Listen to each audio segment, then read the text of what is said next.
O Papo Delivery vai aonde você estiver.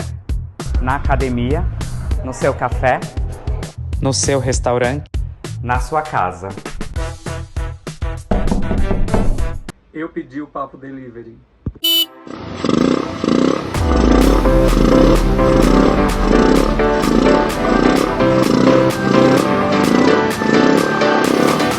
Gente, tudo bem? Eu sou o Wendel Marinho, apresentador do programa Papo Delivery. E hoje eu estou aqui nada mais, nada menos com ele, um dos estilistas mais famosos do Brasil, Jorge Feitosa. Tudo bem, Jorge? Tudo bem com você? Eu tô bem. Gente, o Jorge quase nunca tem tempo, né? Porque como vocês estão vendo aqui, a gente tá no ateliê dele.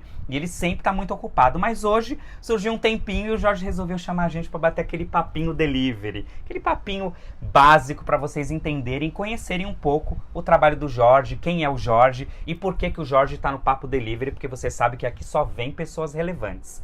Jorge, conta pra gente, conta pro pessoal aqui do YouTube, como surgiu essa ideia na sua vida de você se tornar estilista, trabalhar com moda. Então, eu nem sei te dizer, eu até ultimamente estou pensando muito sobre isso, assim. Mas eu acho que vem muito, primeiro vem uma coisa de nascer num lugar onde a maioria das pessoas costuravam, ou pelo menos era o que eu achava. Mas eu nasci numa família que todo mundo trabalhava com confecção. Tá. Principalmente com retalhos. Você é de que cidade? Eu sou de Santa Cruz, Capibaribe, que fica no agreste de Pernambuco. E lá eu cresci, me vi nesse lugar, né? Crescendo numa família onde todos os familiares trabalhavam com confecção, a partir de retalho. E lá essa confecção tem um nome específico que é a sulanca. Se chama sulanca. Vamos falar sobre a sulanca, gente. Um trabalho feito a partir de retalhos de resíduos têxteis. E só que nessa época não existia a ideia de moda ou de ser estilista. Isso era década de 80, imagina. Nessa época as pessoas eram costureiras. Exatamente. E aí eu não tinha nenhuma pretensão a partir desse lugar, assim. Comecei a costurar com 6 anos de idade, mas era muito mais uma brincadeira ali com a máquina do que propriamente pensar em aprender a fazer uma roupa. Até porque eu brincava com papelão, com plástico na máquina, sabe? Não necessariamente com tecido. Mas enfim, como aquilo era muito natural, dentro de casa tinha saco de retalho para todo lado e tinha máquina de costura para todo lado, na minha cabeça todo mundo tinha aquelas mesmas coisas em casa. Era a referência que você tinha. Eu achava que todo mundo sabia costurar, eu achava que todo mundo tinha máquina de costura em casa. Só que depois, à medida que eu fui crescendo, eu fui vendo que não era assim, que meus colegas na rua não sabiam costurar, que só eu que sabia, né? E o que eu queria ser mesmo era professor. Tá. Assim, o sonho de criança era ser professor e aí fui estudar para isso, fiz magistério, dei aula, fui contratado pelo município durante uma época. E a moda? E a moda era uma coisa à parte, assim, Tá. essa coisa da roupa. Eu fazia roupa para mim, desde a adolescência fazia algumas roupas para mim, depois comecei a fazer para uns amigos. Então não era um desejo ou uma coisa que eu visse que poderia ser minha profissão. Entendi. Só que aí as pessoas que começaram a apontar. Durante uma época, quando eu estava fazendo faculdade de História, que aí eu era professor, fui fazer faculdade de História. Tá. E eu comecei a fazer vitrina, por acaso. Uma colega lá do ônibus que a gente ia junto para a faculdade tinha uma loja, a Patrícia, e aí ela me chamou para fazer a vitrine da loja dela. E para você ter uma ideia da confusão que era, as pessoas não sabiam muito que era um vitrinista e aí começaram a me chamar de estilista. Porque eu andava com as roupas diferentes que eu fazia. Já notavam que você se vestia bem, gostavam do que você usava. Tinha meio que esse lugar. Então comecei a ficar conhecido como Jorge Feitosa, o estilista. Só que eu fazia vitrine, era uma outra coisa. Você era né? vitrinista. Depois comecei a trabalhar na área de visual merchandising e tal. E as pessoas já foram profetizando isso mas praticamente, era né? isso. Só que aí depois meio que não teve jeito, assim. descobriram das diretoras lá, a mulher do diretor de uma empresa, que era a Marta, da Rota do Mar, descobriu que eu fazia minhas roupas e disse assim, ué, mas não sabia que você sabia fazer isso, então vamos lá trabalhar no desenvolvimento da empresa. E aí o Arnaldo, que é o diretor da empresa até hoje, me chamou para o desenvolvimento da Rota do Mar, trabalhar lá com desenvolvimento de produtos. E eu falava não, né? Eu dizia, imagina, eu não sei fazer isso, não vou trabalhar nisso aí não. Eu lembro da gente conversar, sei lá, uns 6 meses, pelo menos, sabe? Sério? Sério, porque eu ficava colocando a desculpa, não, deixa eu terminar a faculdade. Só que eu tinha muito medo, porque era um universo completamente diferente pra mim. Porque você, né? tudo que eu fazia com roupa era muito intuitivo. Sim. Era o que eu aprendi com a Sulanca, que era você pegar aqueles resíduos e transformar ali em alguma coisa. Mas a técnica, depois eu fui descobrir que muita coisa que eu desenvolvia e que a Sulanca desenvolve até hoje, né, quem trabalha com Sulanca, tá dentro das técnicas, tal, mas não tá dentro da técnica industrial. Tá, né? Entendi. Eles não fazem a coisa em grande escala. Não fazem grande massa, muitas peças. Então, né? É um outro lugar. Mas, enfim, eu acabei de trabalhar na Rota do Mar. E pouquíssimo tempo depois eu fui chamado para trabalhar numa empresa aqui em São Paulo, que era também de uma pessoa lá de Santa Cruz, o Tony Barros, que chamava By Me. Tá. Era uma marca que super bombava aqui, isso era 2006. Uhum. Todas as baladas tinha gente com By Me vestindo, e aí eu vim para trabalhar com o pessoal da By Me. E aí aqui foi que eu comecei a desenvolver as minhas coisas, assim, depois que eu saí da By Me. Mas nunca foi um desejo, assim, vou ser um estilista. Eu acho que as coisas foram acontecendo e eu fui. É interessante você falar que você trabalhou dando aula, você era professor, e depois você foi migrando automaticamente para o mundo da moda, porque a moda e a história, elas andam juntos. Sim, completamente. Depois, eu acredito que você descobriu que elas andam junto, e eu acho que a tua base de professor te deu ainda mais uma amplitude nas criações, sim, né? Sim. Porque você é uma pessoa muito culta por ter estudado história, ter sido professor, e automaticamente migrando para moda se tornou o Jorge Feitosa que você é hoje, né? A história das pesquisas, né? Tipo, tudo na moda, num desenvolvimento de um produto que seja, assim. É uma pesquisa que você faz, é um estudo que você faz. Sim. E eu sempre adorei esse lugar, sabe? O meio ambiente escolar, da escola. E inicialmente eu era professor de ensino fundamental 1. Hoje, ensino fundamental 1 era para crianças. Minha característica é como um professor alfabetizador. Sim. Eu sou um professor que ensina a ler, sabe? Isso dentro de uma classificação. No curso de magistério que eu fiz na época, me classificaram como um professor alfabetizador. Tá. Então eu dei aula de alfabetização, depois dei aula de 1ª a 3ª série. Eu adoro, assim, estar com as crianças nesse lugar, sabe? Só que aí esse lugar da vitrine me tomou muito. Aí eu saí da escola, fiquei só trabalhando com vitrina e depois na Rota do Mar como estilista e depois vim aqui para São Paulo e começar a desenvolver minhas próprias coisas, assim, mas nunca foi um desejo ser estilista. Eu tava pensando muito sobre isso ultimamente. As coisas, a vida foi assim, te empurrando. Será que fui eu que quis isso, sabe? Só que aí também hoje eu tô no lugar de professor, educador dentro dessa área de moda, têxtil e vestuário, assim. E então, você gosta de fazer? Muito, muito. Eu acho que é uma coisa... Se encontrou mesmo? Eu acho que esse é um lugar que eu fico muito confortável. Legal. No sentido de... confortável não não preciso fazer mais nada, mas assim, é um lugar que eu gosto muito, que eu não fico nervoso se tiver que fazer algo, sabe? Não vai nesse de má lugar, vontade. Não é algo que você acorda e fala, hoje eu vou criar. Hoje eu vou fazer isso, eu gosto muito dessa área. Incrível. Gente, deixa eu falar uma coisa pra vocês. O Jorge, ele tem um diferencial muito grande na moda. Porque o Jorge, uma das fontes de inspiração dele, eu acho que talvez até a principal, é a Sulanca. Jorge, conta pra todo mundo que tá assistindo a gente o que é Sulanca e o porquê você trabalha com ela, por que você gosta tanto de se inspirar com a Sulanca. Bom, eu acabei de concluir um mestrado pela Escola de Artes, Ciências e Humanidades da USP, a EASH-USP, aqui em São Paulo. Legal. E o tema da minha dissertação foi a Sulanca, né? Porque é um tema que eu trabalho muito e como eu falei no início, eu aprendi a costurar dentro de uma família que trabalhava com isso, né? Nasci no lugar onde se faz isso.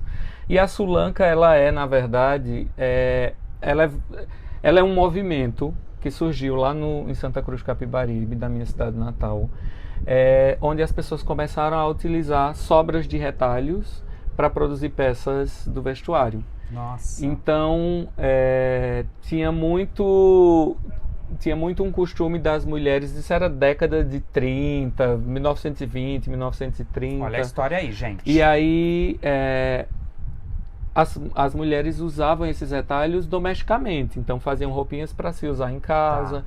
Só que depois de um tempo, se começou a fazer essas roupas e levar para as feiras livres, as feiras tradicionais, populares, muito popular no interior do Nordeste, aliás, do Brasil inteiro, né? Essas feiras que tem até aqui em São Paulo, que tem uma parte, tem uma parte que vende, tem as frutas, os legumes e tal, mas tem outra partezinha que já vende, sei lá, utensílios de casa e até roupa. Só que aí, em Santa Cruz, o diferencial foi que na década de 70 surgiu uma feira específica para o vestuário.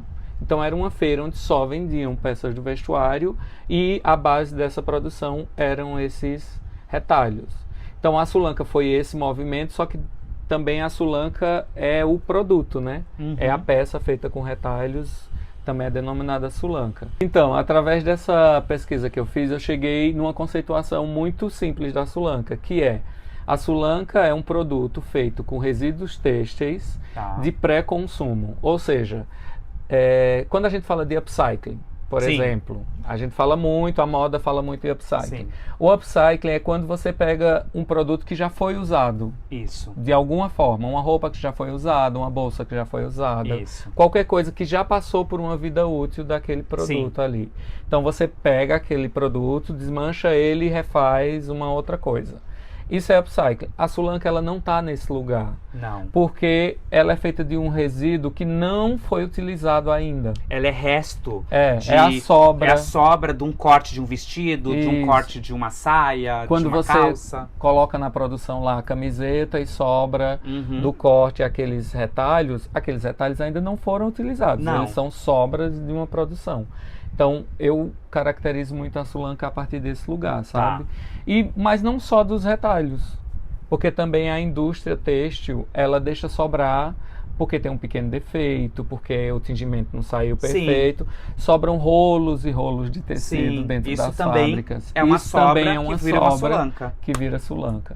E é muito o que alimenta hoje uma parte dessa produção até hoje lá em Santa Cruz Capibaribe. Então a Sulanca, ela pode também deixar de ser uma roupa considerada barata, uma roupa considerada sem muita importância, que pessoas até de baixa renda usam, para se transformar em algo também de alta costura.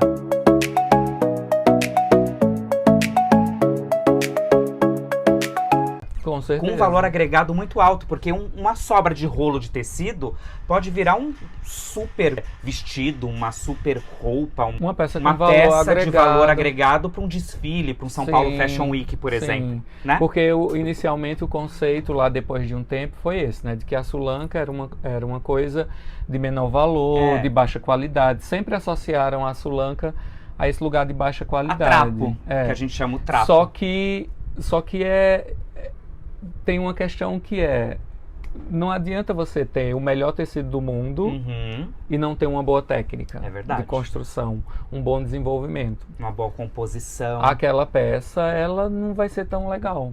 A qualidade dela não vai ser boa. Entendi. Só porque o tecido que você está usando é uma seda pura. É verdade. Então, eu coloco a Sulanca ao contrário desse conceito, sabe? Não é porque é feito com resíduo que a peça vai ser de má qualidade. Ela pode ter uma ótima qualidade. É verdade. Depende muito de quem vai pôr a mão. Exatamente. Da construção, do desenvolvimento, da técnica utilizada a partir daquele resíduo. Gente, que incrível. Que história incrível. Ó, pesquisa aí Sulanca, hein? Vamos desconstruir o que a gente acha que Sulanca é trapo. As pessoas que conhecem. Eu não conhecia, eu fui buscar informação. E o Jorge, ele defende muito essa tese da Sulanca, que realmente ela pode virar algo de valor agregado também muito grande e quebrar todo esse preconceito também que as pessoas têm com resto de tecido que virou um vestido, que virou um look, né? Para um determinado local. Agora, Jorge, me fala uma coisa. Dentro da moda, juntando essa tua tese aí que você defende da Sulanca, você tem algum sonho no meio da moda que você pode compartilhar? Você deve ter vários, mas um que você acha interessante compartilhar pra gente? Olha, um desejo assim que eu venho pensando muito sobre ele já há muito tempo, mas cada vez eu acho que isso fica mais nítido assim na minha mente e dentro dos meus objetivos assim, é montar um ateliê escola. Ah, legal. Eu penso muito sobre isso, sabe? Legal. E fico pensando muito sobre como isso pode funcionar de maneira prática mesmo, né? Assim, das pessoas terem acesso, de como isso pode ir até as pessoas, sabe? E não ser uma coisa fixa. Então, eu penso muito sobre isso, assim, eu acho que esse é um desejo que só vai tomando força. Espero que em pouco tempo vá tomando forma também. Mas certeza. é um desejo, assim, porque eu acho que daí junta tudo que eu... sobre Jorge, o que eu né? sou interessado, que é essa coisa da educação. A cultura, a moda. Eu acho que assim, acaba fazendo um combo de tudo isso, sabe? É legal você mostrar para as pessoas que você é um estilista professor. Porque você começou como professor para depois virar um estilista, um design de moda, um costureiro. Sim. Porque traz para nós aquela força que a gente tem de pensar na moda tem que ter muita cultura. E todas as pessoas envolvidas com moda têm muita cultura, têm muito conhecimento para poder passar pra gente. Não é só uma simples peça de grife ali na vitrine. Sim, tem uma história. Porque é exatamente isso, assim. Se não for assim, ela é só uma cópia. É verdade. Não tem o que fazer. É verdade. E aí quem quiser copiar, copia, né? Enfim, não deveria, né? Mas é uma cópia. Se você não tem o porquê, o de onde vem, por que foi feita. É verdade. Tipo, ela não tem, eu acho que ela não tem valor, ela não tem vida. E assim, vai ser só uma cópia. Vai ser só uma Você cópia. só vai estar usurpando do trabalho de outra pessoa que parou, que pensou. Sabe, eu tenho vários amigos estilistas que de vez em quando colocam aí no Instagram comparação da peça deles que copiaram, sabe? E isso é horroroso, porque aí a pessoa vem, ninguém quer pagar, quer contratar você, o seu trabalho como estilista, como designer, mas depois vai lá e copia a sua obra, sabe? E fica ganhando sobre. Então, eu acho que é isso. Nada é do nada. Para as coisas acontecerem, que seja uma camiseta. Você teve que pesquisar o tecido, o tipo de tecido, a gramatura, a cor, se aquele tingimento, se tá fixo ou não no tecido. Assim, é muita coisa, sabe? Como eu trabalho muito com resíduo, eu acabo comprando o meu principal lugar. Eu faço até uma escala, que primeiro eu pego as sobras da minha própria produção, que não é tão grande, mas eu fico tentando utilizar de alguma forma o que eu já tenho. Segundo, eu compro, quando eu tenho que comprar, eu vou numa loja de saldo. Ou seja, do que a indústria já não quer, né? E aí, quando você está nessa loja de saldo, corre muito perigo, e já aconteceu várias vezes comigo, de você ver o tecido lindo, maravilhoso, você faz a peça e depois quando você lava a peça, cai cai o tingimento, a estampa desaparece. Tá. Porque já é um tecido que foi descartado por algum motivo. Entendi. Então tem as suas dificuldades também de trabalhar com retalho. Então é uma curadoria que não é fácil também, sabe? Não só é chegar lá e pegar o tecido, você tem que ver. Às vezes eu vejo tecido, eu já fico desconfiado. Se tem muito trabalho técnico de estamparia, muita de tinta, acabamento, de alguma coisa, eu compro um pedaço menor, faço uma lavagem, costuro, sabe? Para ver também a questão de durabilidade dessa costura. Hoje você já testa mais o tecido antes de você montar a peça. Algumas coisas você já vê e sabe que vai funcionar. Não, e é uma moda super sustentável, né? Exatamente. Super sustentável. Agora, gente, eu preciso perguntar aquela nossa clássica perguntinha aqui do Papo Delivery esse professor, esse estilista, esse homem criativo consome delivery? Ah, eu consumo. Jura? E fala pra nós, Jorge, qual o perfil do delivery perfeito? Como a tua comida, o teu lanche, o doce, a sobremesa tem que chegar pra você considerar um delivery perfeito? Olha, ele tem que vir quentinho. Tá, temperatura. Se for, a questão da temperatura, assim, se for gelado, enfim. Mas eu gosto de uma comida, cara de comida caseira, sabe? Sei. É esse tipo de comida que eu gosto. Então, é isso que eu costumo consumir no delivery.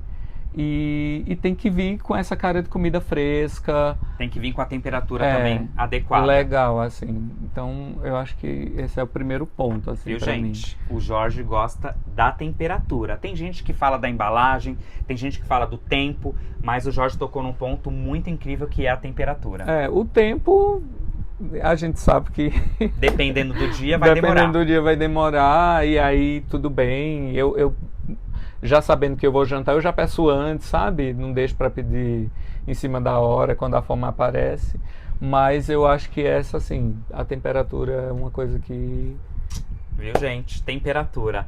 Jorge, muito obrigado por você participar do Papo Delivery. Foi incrível você chamar a gente aqui no teu ateliê. E eu vou deixar aqui na descrição desse vídeo o Instagram do Jorge, o link para vocês entrarem, se inscreverem, assistirem esse vídeo e vão também dar uma olhadinha lá no Instagram do Jorge que tem muita informação. Tchau, gente!